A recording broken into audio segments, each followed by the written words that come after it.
This video is brought to you by Danny K Reviews.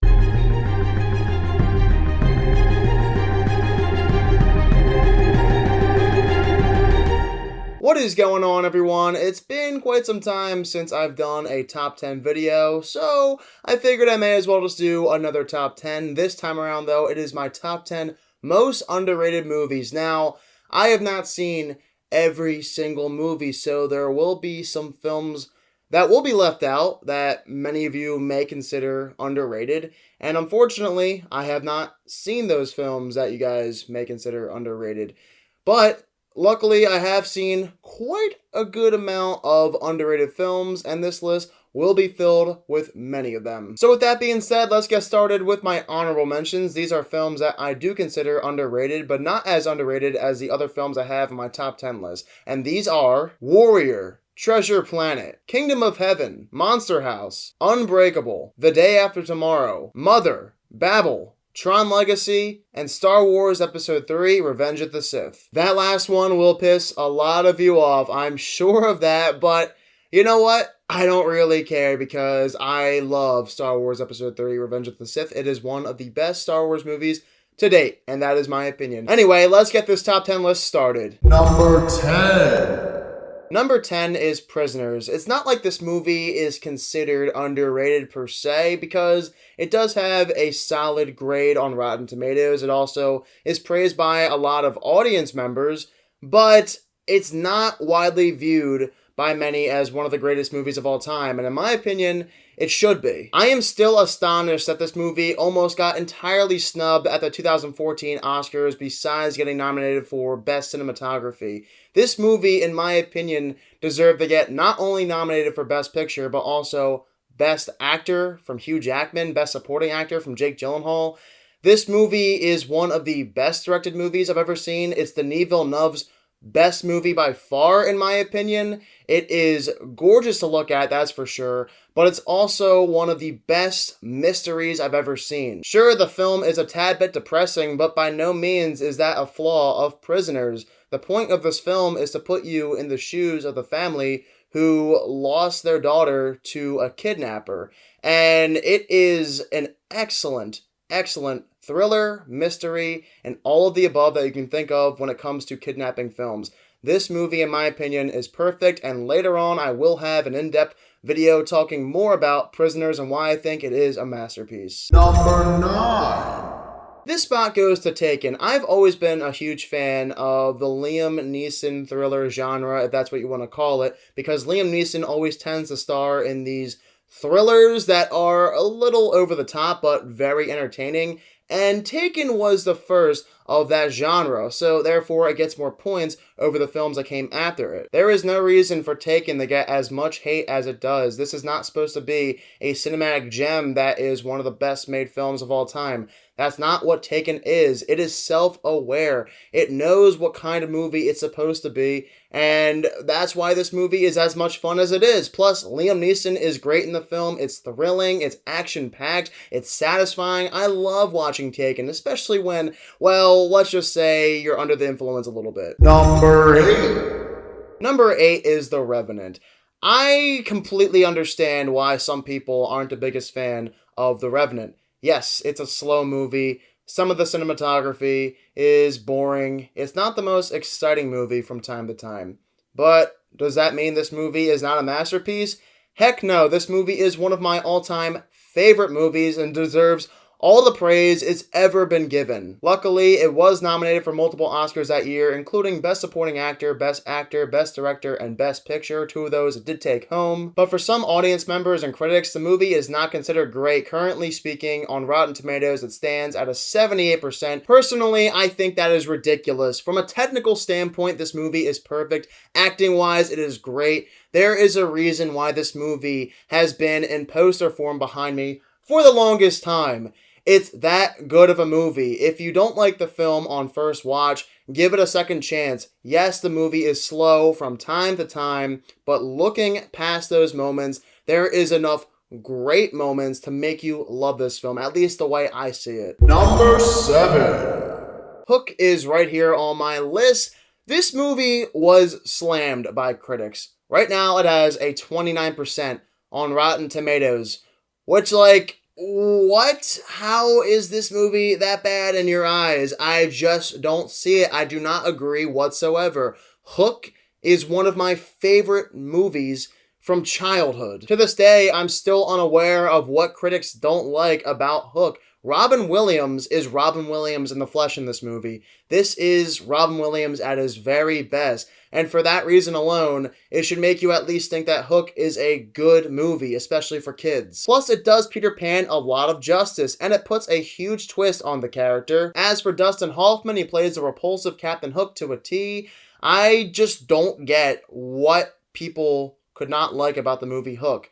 It's not supposed to be the best movie of all time, okay, but it's there for entertainment, it's there for your kids. Growing up, I love this movie, and right now, I still love it. It doesn't matter if it's aged at all, it doesn't matter if some of the performances aren't great. It's not that big of a deal. Hook, though, should not be slammed by critics because it's a kids' movie. That's ridiculous. Number 6. At number 6, it is The Patriot. I did a review on this film last fall, and I did say how this movie does have some issues, that's absolutely certain, but it's by no means a bad film. Mel Gibson is Mel Gibson in the movie, and that's what you would expect. He is great in the film. It's also pure entertainment. This movie, from beginning to end, being a 2-hour and 50-minute long movie, that is long, but it doesn't matter because you're glued to the screen the entire time because of how entertaining this film is. And we never get Revolutionary War movies anymore, which is a shame because I'm a huge fan of Hollywood epics taking place during war times in a period piece setting, and this movie certainly is that. Plus, as I mentioned, Mel Gibson is great. I also love Heath Ledger in the film. Jason Isaacs is kind of cartoonish, but you can tell he's having a blast. This movie is meant to be a lot of fun, and that's exactly what this is. Number 5. National Treasure lands at number 5. I know I've made fun of this movie before. Nicolas Cage somehow knows all of these historic facts that he pulls out of his butt. I don't know where he's getting these facts from. It's like he's a human computer or something. I don't really know. Putting those funny Nicolas Cage scenes aside, this movie is actually a lot of fun. I've probably seen National Treasure nearly 50 times, and there's a reason for that. The movie is extremely entertaining. It can be a movie for pretty much any audience member. It doesn't matter if you're a kid or an adult. This film has a lot of fun to offer for everyone. A lot of that has to do with the cast. Their chemistry is excellent. The dialogue is well written. This movie has a lot of funny moments. As a whole, National Treasure is an exciting, action-packed adventure film that should not have as low of a score as it does on Rotten Tomatoes. And I've been pushing for a National Treasure 3 ever since National Treasure 2, so that's saying a lot. Number 4.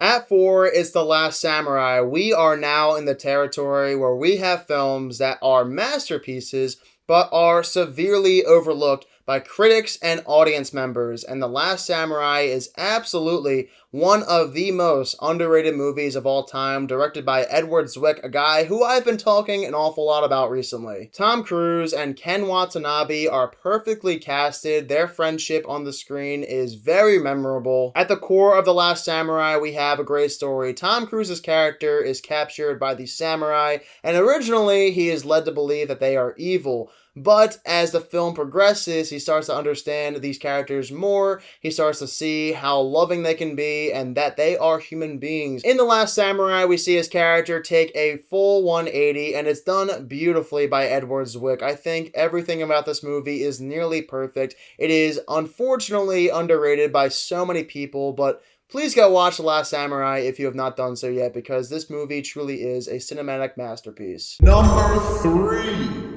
Placing third is Nocturnal Animals. I don't want to talk too much in depth about Nocturnal Animals because, like Prisoners, later on, probably in the next month or so, I'll be doing another in-depth video on why I do think this movie is yet again another masterpiece. But I will share a few reasons why I think Nocturnal Animals deserves to be talked more about by critics and audience members alike. First of all, it has excellent performances from Jake Gyllenhaal, Amy Adams, Aaron Taylor-Johnson, and Michael Shannon. Everyone across the board is terrific. Secondly, the movie is incredibly original. And lastly, it is one of the deepest, hard-hitting films I've ever watched. More on that later when I do my Nocturnal Animals video. Number 2. Number 2 is Blood Diamond, another film I reviewed before, and I don't understand yet again why critics don't like it. They say the story is weak, but I think the story is really well written. It's one of my favorite stories of the past 2 decades. That makes no sense. I know I talked a lot about all these things in my review, but I'll say them once more. Leonardo DiCaprio gives one of his all-time best performances. Jaimin Hunsu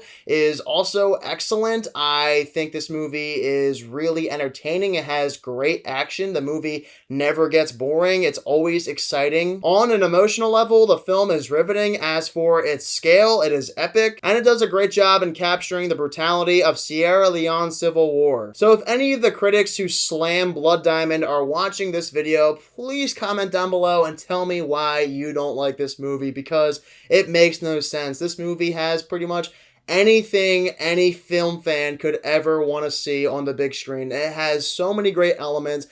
It deserves a lot more praise than it's given.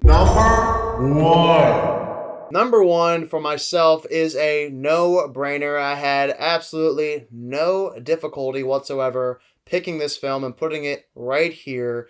The most underrated movie for myself is Shutter Island. Martin Scorsese, the man that is known for directing gangster epics, does one of the best jobs I've ever seen from a director when it comes to making a psychological thriller. And a lot of directors that are used to directing one kind of genre would not be able to pull this off, doing a complete 180. Everything about Shutter Island screams perfection. It has an eerie score. It is directed beautifully by Scorsese, acted wonderfully by everyone. The cast is top tier. Going into the film, you're thinking it's a horror, and yes, to a certain degree it is, but while watching the movie, you're on edge the entire time because the film does not over-rely on jump scares. In fact, there's like barely any jump scares in Shutter Island. This is not a horror per se. It is more so a psychological thriller, and it's one of the best made psychological thrillers of all time, in my opinion. You're always invested in the story. There are numerous intense sequences,